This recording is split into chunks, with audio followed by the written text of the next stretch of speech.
तो जय हिंद दोस्तों, आपका स्वागत है आपके अपने परिवार जीनियस स्टडी पर।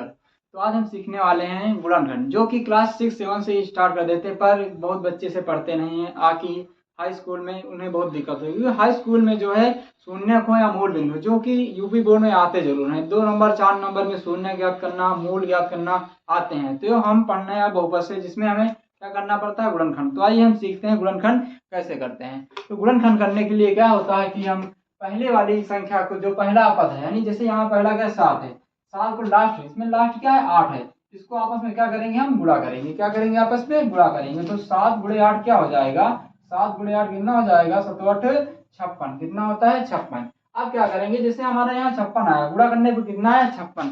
तो ऐसे खंड, यानी यहाँ क्या लिखा है, गुणनखंड, यानी जो गुणा है उसका खंड करना है। तो यहाँ हमें खंड करना है 56 को ऐसे 2 खंडों में बांटना, जिसको गुणा करो तो कितना आना चाहिए, 56 ही आना चाहिए। लेकिन अगर उन दो संख्याओं को जोड़ दो, यानी यहाँ अचर पद के साथ किसका, एक कौन सा पद है, अचर पद है, इसके साथ क्या चिन्ह है, एक इसका चिन्ह यानी प्लस में है, तो यहाँ पर जोड़ने में कितना आना चाहिए, 15 आना चाहिए। तो 15 यानी अब ऐसी दो संख्या जिसे गुणा करने पर 56 आए और जोड़ने पर 15 आए। तो देखो यहाँ 8 से 56 हो गया, और 8 7 अगर 7 प्लस 8 करेंगे, 8 7 कितना होता है हमारा, 15 होता है।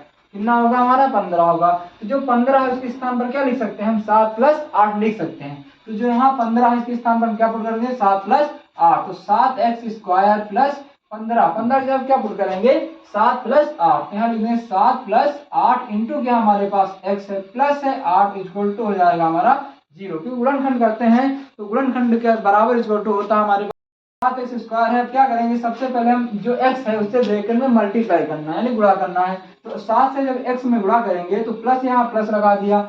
7 से जब x में गुणा करेंगे तो क्या हो जाएगा हमारे पास, 7x हो जाएगा। प्लस है तो प्लस लगा दिया। 8 से जब x में गुणा करेंगे तो हो जाएगा हमारा 8x, प्लस 8 लिखा है, लिख लेंगे, इक्वल टू क्या है हमारे पास, 0 है। इक्वल टू क्या हमारे पास, 0 है। अब उसके बाद हमें क्या करना, उसके बाद हमें करना 2 का जोड़ा बनाना है। जैसे पहला है, इसके क्या करना, 2 का जोड़ा बनाना। जैसे हम वर्गमूल लिखाते तो 2 का जोड़ा बनाते, वैसे में क्या करना है, 2 का जोड़ा बनाना है। जोड़ा में क्या करना है, जोड़े में करना ये है कि उनमें से कॉमन देखना, दोनों में कॉमन चीज क्या है ना, कॉमन कैसे। अब कॉमन, जैसे यहाँ पर दोनों में क्या है, कॉमन 7 है, और क्या है, जैसे यहाँ x², यहाँ x है। बहुत बच्चे इसमें कंफ्यूज होते हैं, इसमें कॉमन x कैसे हुआ। तो हमें पता है, जो वर्गमूल आता है हमारे पास, क्या आता है, वर्ग। जिससे हम वर्ग किसी करते हैं, जैसे 2 का वर्ग निकालते तो क्या लिखते हैं, 2 गुणे 2 लिखते हैं। अब इसी तरह हम जब x का स्क्वायर है, x स्क्वायर को हम क्या लिख सकते हैं, x गुणे क्या होगा, x। तो यहाँ है जो, यहाँ से क्या होगा, यहाँ जो यहाँ x है इसको हम क्या लिख सकते हैं, x गुणे x। तो यहाँ से पहले तो 7 कॉमन आ गया है ना, उसके बाद क्या है, x है, तो 1x कॉमन आएगा। जब यहाँ 2x है तो यहाँ से अगर 1x हम कॉमन ले लेते हैं, कितना बचा, 1x बचा। तो यहाँ x प्लस, जब यहाँ से 7x कॉमन आएगा तो 7x से कितनी बार 7x कटेगा, 7x कम 7x, यहाँ 1 आ गया। प्लस इन दोनों में क्या कॉमन, यहाँ x है पर यहाँ x नहीं है। अब इन दोनों में कॉमन कर लेंगे हम, देखो यहाँ 8 है, यहाँ भी 8 है, तो 8 ले लिया हमने कॉमन। जब कॉमन लिया तो यहाँ क्या बचा, x प्लस, जब यहाँ से 8 आ गया, यानी 8 एकम कितना होगा, 8, यहाँ कुछ नहीं, क्योंकि हर के गुणा में 1 होता है। 8 एकम 8 इक्वल टू क्या चल रहा है हमारे पास, 0।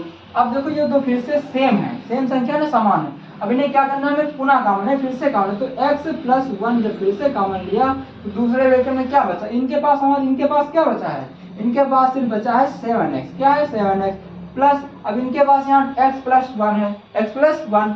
अब इनके पास यहाँ कॉमन ले लिए तो यहाँ क्या बचा, सिर्फ प्लस का 8 बचा, इक्वल टू क्या हो गया, 0, इक्वल टू है 0। अब इन दोनों का x का हमें मान निकालना है, तो तुम्हें एक एक ब्रैकेट को 0 के क्या बराबर दिखाना है। तो x प्लस 1 इक्वल टू क्या करेंगे, 0। यहाँ से अब x का मान निकालना, तो x को यहाँ रोक लेंगे, x को यहाँ रोक लेंगे, इधर क्या जाएगा 1। अगर इधर प्लस में 1 है, उधर भेजें तो किसमें चला जाता है, माइनस, यानी चिन्ह चेंज। जैसे इधर प्लस में है तो बराबर विस्तार माइनस में जाएगा, इधर माइनस में उधर जाएगा प्लस हो जाएगा, इधर गुणा में है तो उधर जाएगा तो भाग में जाएगा। इसी तरह अब एक मान हमारा इसके आ गया। दूसरा मान क्या है, 7x प्लस 8 इक्वल टू क्या हो जाएगा, 0। यहाँ से अगर x का मान निकाला तो पहले से यहाँ x 7x प्लस 8, तो यहाँ क्या करेंगे, सबसे पहले हम दूर वालों को भेजेंगे ना, जैसे नजदीकी को नहीं भेजते, किससे भेजेंगे, दूर वालों को। तो यहाँ 7x है, 7 सामने x लिख लिया, यहाँ क्या दूर प्लस के 8, इसे उस पार भेजेंगे, क्या हो जाएगा, प्लस का इधर माइनस का 8। अब ये 7 क्या होता है, हमेशा जो गिनती है और एबीसीडी के बीच का संबंध होता है जो गुणक होता है। यहाँ क्या, यहाँ किसका निशान है, गुणा का। अगर यहाँ x रोक लेंगे, अभी बताया जब इधर गुणा में रहेगा संख्या, उधर भेजेंगे इसमें जाएगा भाग में। तो क्या हो जाएगा -8 बटे, यानी बटे में गया यानी भाग में कितना 7। ये हो गया हमारा आंसर। ये लिखा रहा है, इसी को कहते हैं हम शून्य कहें या मूल मान कहेंगे, या इसी को हम गुणनखंड के यानी x के 2 मान कहते हैं। तो जय हिंद दोस्तों, मिलते हैं नेक्स्ट वीडियो में।